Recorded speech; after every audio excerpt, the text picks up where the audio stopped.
Hello and welcome back. It's Hannah here from Blue Ferret Boarding, and it's May, and you know what that means, don't you?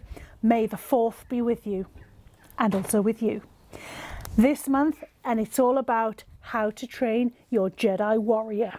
So this week, we're looking at the general socialization of ferrets. I had to take my time on that one because there have been a few outtakes, let me tell you now. This here is Xeno, and he came to us as a bitey ferret. He was thrown out because he bit the owner, he bit the child, and he'd eaten their hamster. First things first, don't own a herbivore and a carnivore in the same house. That would be my advice. However, as you can see, he's actually a lovely little boy now. And the reason was simple, that he'd not been given enough time out to run, to let his exuberance come through, to let him explore his world and find out what's going on and play and do what ferrets do, which is loving life.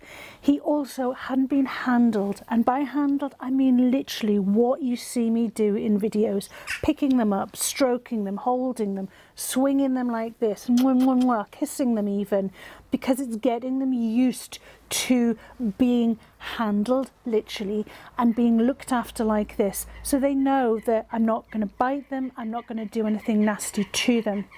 So literally when Xeno came, he was super bitey when Kyle would put him back in his cage, and it was literally realised was because he at that point didn't know when he would next be allowed out, and so he got really panicked and didn't want to go back into the cage and would fight Kyle, because he, as I say, was unsure that when he would next come out again.